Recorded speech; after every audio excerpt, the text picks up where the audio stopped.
Whoa. How icy.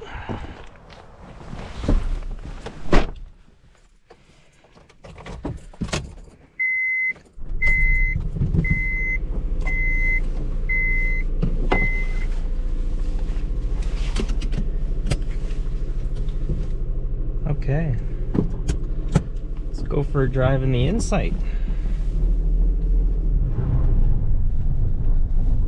So, I'm gonna preface this.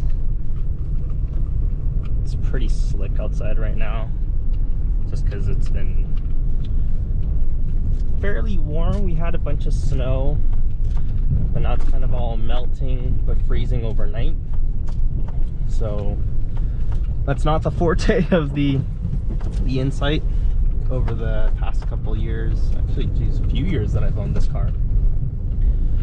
But yeah, just kind of wanted to give a quick, I guess, update in terms of ownership and also thoughts on where this car should really go from here.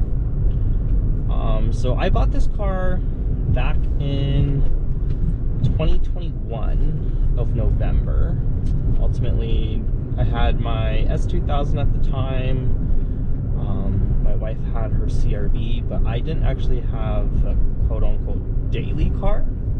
So I was just kind of looking for something cheap, economical, because there was the possibility of me driving around with my new position. And I was actually just looking for hybrids, I guess. Primarily, like, I didn't really care if it was fun to drive or anything like that. Just hybrid on Kijiji, which is like Canada's version of Craigslist, I guess you could call it. And I just searched for, like, lowest price sorting by that. So and then this came up, and gave the guy a call. It was an older gentleman who had a landline, didn't even have a cell phone, and basically went to see the car that night, paid for it, and picked it up the next day. And I've had it since then. So it's been a bit over 2 years. Let's see what the mileage is on this car. So it's sitting at 207,000 kilometers right now. So I've put on roughly about 9,000 kilometers since I got it. Obviously not that much.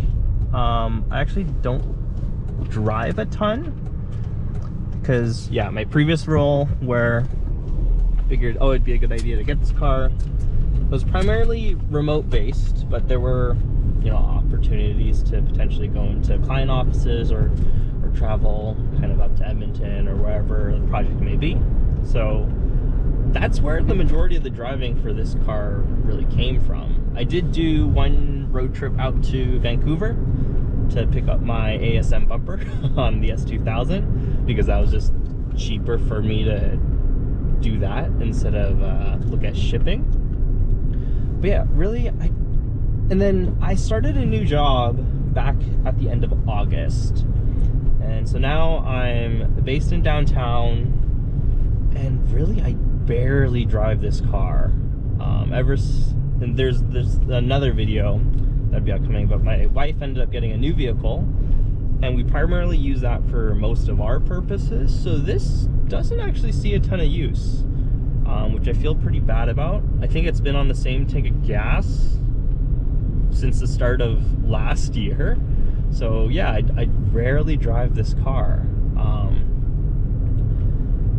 It has no fault to the car, really. Like, I've quite enjoyed this car. It's met every single one of my needs. God, the windshield is extremely dirty right now, but don't mind that. But that's not to say that the car hasn't been, I guess, without its issues. I think shortly after I got the car, the idler on, I can't remember exactly what pulley it was, but it was a pulley within kind of the auxiliary system with the alternator and the AC, etc. I think it might have been the AC compressor. But that bearing basically went, so the car was really loud whenever it ran, kind of just more annoying. So that was kind of the first fix that I had to do. two other things went wrong, or kind of are, I guess, still wrong with the car. One is that my driver's side window actually doesn't work. I haven't really investigated why. Fuse wise, that's still good. Looks like the switch is working, but it hasn't really, I don't drive the car, so it hasn't really warranted a look, I guess. And sorry, I think I mentioned two problems, but it's actually a couple, a few more than that. The other thing is, and this is actually basically when I got the car, so it's kind of unfair to say that this was an issue that popped up during my ownership. There was some like shaking, kind of especially pronounced when you're accelerating from a stop. You kind of feel the drivetrain like shake, like almost similar to wheel hop, but this car has like no power and it's not really breaking the tires loose at all. I initially thought it was a clogged up EGR system, so ordered the EGR plate gasket that ties into the intake manifold and did that, cleaned everything, but it wasn't actually that dirty, so I was like, okay, maybe that's not the actual issue. Turns out that the rear motor mount on this car is pretty torn up, which is actually fairly common, especially on the manual transmission versions. I guess because it really depends on how gentle you are with the clutch during takeoff, and also just, I think, the inherent vibrations that come with a 3-cylinder engine doesn't really help. So I have a new motor mount. I just, again, don't have the motivation or the bother to put it into the car. So that's kind of where I'm at. The only other thing, again, this is a very minor nitpicky thing and kind of to be expected, cars being, this is, yeah, 20 years old now, but you'll see that I have my maintenance light on, and that's because my trip reset button doesn't work anymore. So to reset the maintenance reminder, I actually need the trip function to work, but that doesn't. It still keeps track of my kilometers and everything, but I just can't reset it. The other thing you might notice is the check engine light, but honestly that's been an evap code since I got the car. Again, that was something that I was not going to even bother wasting time or money to invest in terms of what it was. Doesn't really affect the drivability of the car, so whatever. But yeah, I'm kind of at a crossroads because as much as I love this car, and then there was kind of like that, I guess, idea in my head that, oh, it'd be really cool to own the 3 cars that were kind of built all in the same assembly line together. So the Insight, this being a first-gen Insight, the NA, well, basically the Acura NSX, my 92, and then also my Honda S2000. But because I don't drive this car that much anymore, it kind of just sits most of the time, which to me makes it feel bad, because it's like, okay, it's a good car, it works, it really should be used, but yeah, because of my work and life situation, I don't actually drive the car that much. So I'm kind of at a crossroads between, should I keep the car?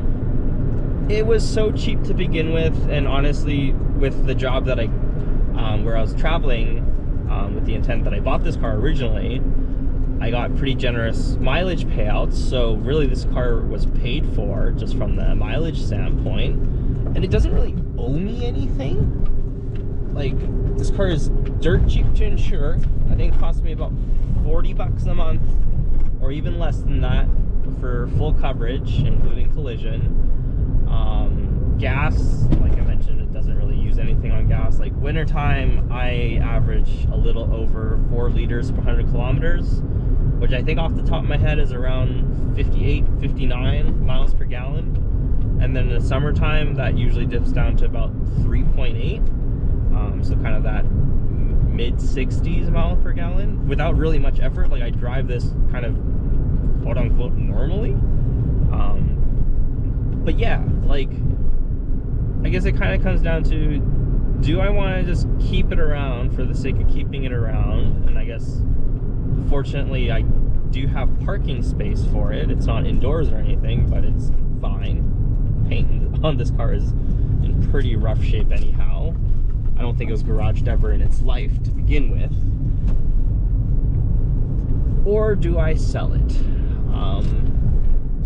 And you know, I've had a few people reach out to me like, oh, I would love to pick up your Insight, you know, because it's been kind of a dream of mine to do a case swap into one of those chassis, which, yeah, I think it would be amazing. This car, super lightweight, being that aluminum construction. But the thing that kind of irks me is that the hybrid system actually works completely fine. This car hates sitting around for tons of periods of time, which is exactly what I do to the car. So when I first do drive it in that once in a while, it isn't happy. Like, well, the battery system isn't happy, and I'll get the IMA light and everything. But honestly, after a few drives, it almost getting enough, I guess, charge and cycle into the battery again, it is fine and dandy. And I do have, one of the things I did do in my ownership was put on a grid charger onto the car, just because I heard that kind of helps prolong the life of the battery as well too.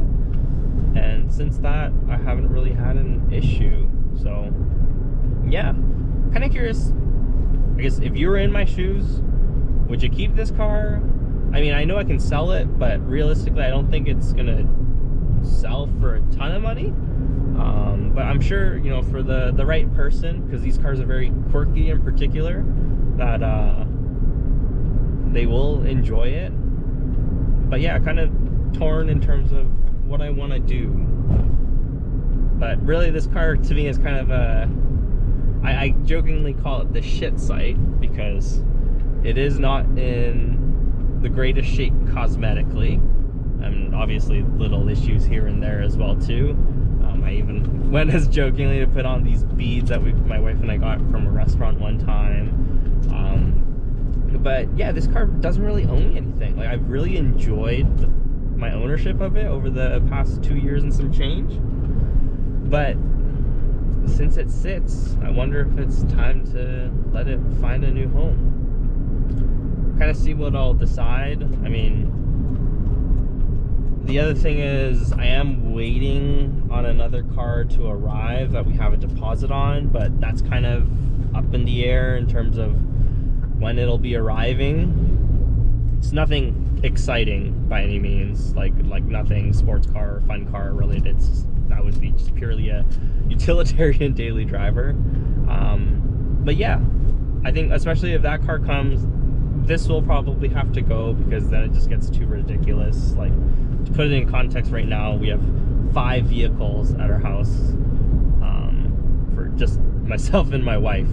So it is extremely silly, and you know, we're fortunate enough to have the room and the space to keep all those cars right now. But if that number grows, we'll definitely have to start thinning out some of the herd. So this is definitely on the chopping block, and her old CRV will definitely be on the chopping block as well. But all in due time, I guess. But yeah, this one is kind of, it's been like that car that in the back of my mind, I'm like, it really never gets used. I should probably consider letting it go to someone who will actually use it. This guy's just rolling hot into a school zone. But yeah, just kind of wanted to give a quick update to like the 5 people that would be potentially interested in the Insight update. But yeah, other than that, that's pretty much it. I've been really, I guess, busy with personal life, work life stuff to really be able to focus on anything else, and also just waiting on parts to show up from Japan for the NSX and the S2000, which I should have some things coming this week, so hopefully I can film some new content in regards to that. But yeah, I don't know, this might potentially be one of the last videos on this little car. But thanks for watching this little kind of, I guess, voiceover talk, and catch you in the next video.